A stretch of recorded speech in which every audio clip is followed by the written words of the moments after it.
Hello, crypto fans, and have we got some news for you? YFI, the first ever DeFi protocol, might have just scam exited. That's right, it dumped 43%, and the community speculates on an exit scam. So basically, it crashed 43% in just 5 hours after rallying 170% in November. So the thing is, this might have been a fat cat pump and dump, and indeed, I think it is a fat cat pump and dump. Because, you don't just plummet 43% in 5 hours. It looks like they pumped it enough and they can't pump it anymore. So they were like, let's just take the money and run. So during the dramatic drop, over 300 million was wiped out in the market capitalization from November's gains. It's a lot of money, folks. At the time of the writing, YFI token is trading at $9,069, down from over $14,000 before. However, the token, if you bought 30 days ago, still up 83%. And if I were you, I would take that 83% profit right now before it drops some more. Because once these whales decide to sell out, they might just sell out all the way. Obviously, there's a lot of fear in the market, and maybe other people are selling out as well. I mean, people are calling it FUD, but it could really honestly be a scam exit. Like 50% of the token supply was held in 10 wallets. By the way, if you don't know, YFI has a very, very low token supply controlled by developers. So people are saying developers are selling out. We don't have any confirmation of this, so we can only speculate. But it does not look good for YFI. Was it Andre Cronje? Probably not. But it does look like the supply is very much centralized within the top couple of wallets. It might just be one or two guys holding multiple wallet addresses as well. And the father of DeFi protocols might have been scammed exited, which is very, very sad. Of course, some ex-users pointed out that opening short positions may have triggered the move. Data from CoinGlass shows a jump in YFI open interest, indicating that traders are shorting the coin after November's gains, which is also possible. Because, if you have such gains in a short amount of time for any coin, people might open up shorts and then dump expecting to get like a double gain from there. And also after it's gotten so much, people would expect some people to take profits, and they're just riding that sentiment to wreck people, which, is actually pretty good planning if you ask me. So someone's like, I bought the dip, someone sold 1,000 coins, perhaps that's why it dropped massively. We'll see, commented a trader on X. According to another user, YFI's price movement after all the decline is unusual for exit scams. I suppose, but the thing is you're still 83% up, and that still leaves a lot of room for profit. So this is the first, I think this was like one of the first AMM and true DeFis. And I think this is kind of like symbolic, but it won't be symbolic much longer if it actually exits scammed. It's definitely not a good look for DeFi, but I think since there's so many DeFi protocols out there, this really won't matter all that much. But what I'm guessing is some of the developers did look at the situation. They did look at some of the shorts, and maybe some of the developers even were the ones that took the shorts and then exited out and got the double gain. I don't really know if we'll ever know. I don't know if we'll ever be able to investigate it fully. I mean, it is like a closed loop of 10 developers. I don't know if the feds are going to investigate into this. I don't even know if there's any real crime committed because taking a short is not illegal. Also, if you own a lot of coins and selling them is not illegal. So there might have been a setup. There might have been collaboration between big short sellers and developers.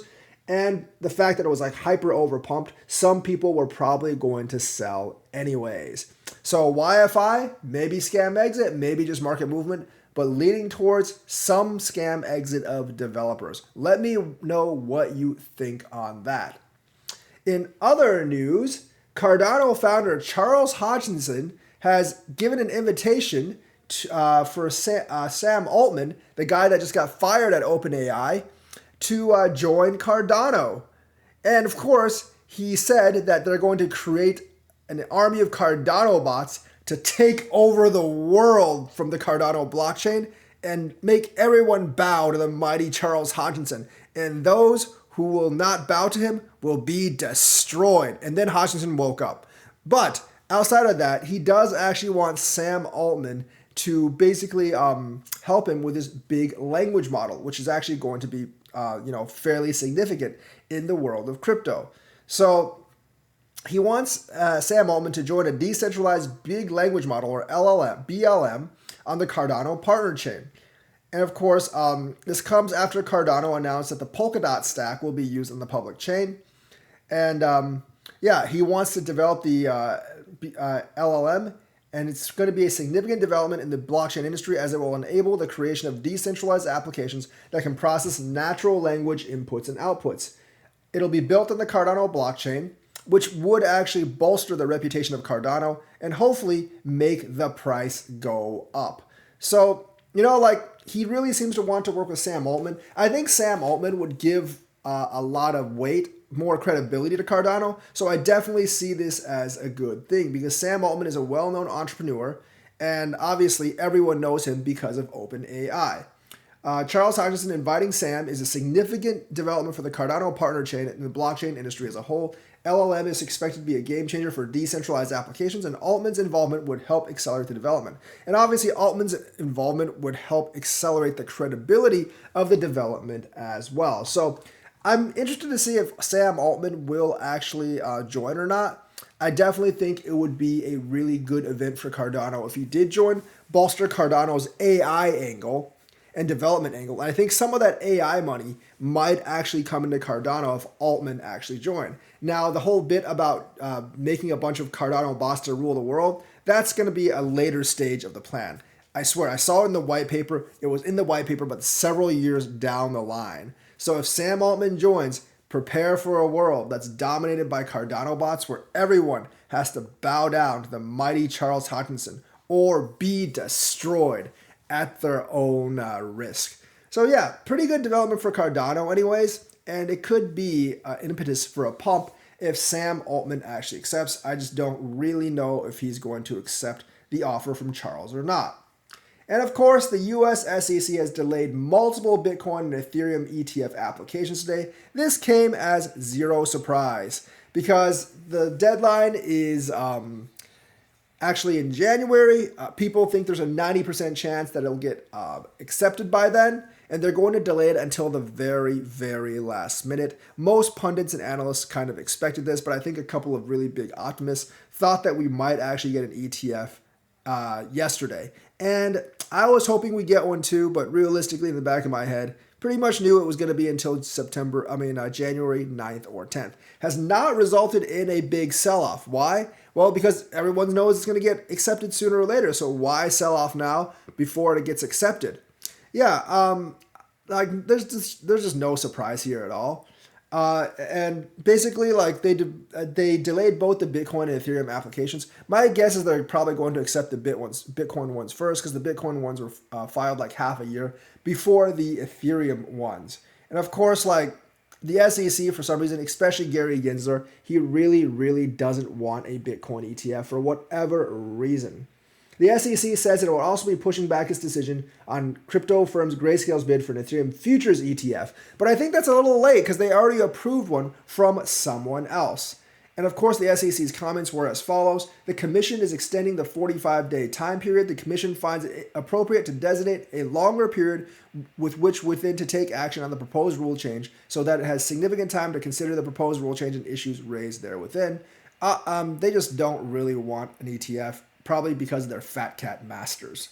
Accordingly, the Commission, pursuant to Section 19b2 of the Act, designates January 1st, 2024 as the date by which the Commission shall either approve or disapprove or institute proceedings to determine whether to disapprove the proposed rule change. So essentially, you have until basically New Year's Day, but the actual decision to whether accept or deny an ETF comes around the 9th or the 10th. So according to the documents, all three applications were originally filed on October 3rd.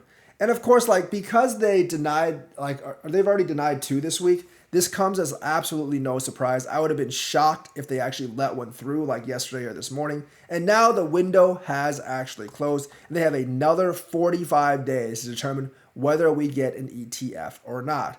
I think the prices are going to remain high as people actually speculate. If we actually get denied in January, they will probably go down. But the SEC will also have a lot of lawsuits after it if they actually deny the ETF. And a court has already ruled that they don't really have a reason to deny the ETF, so it's going to be very, very hard for them to justify it. Gensler, I think, will get himself into more and more trouble, if he decides to try to deny the ETF again at the behest of his cabal and fat cat masters. So that's the news for today. Let me know what you think. Like and subscribe. Hit that bell notifications button. Thank you and have a nice day.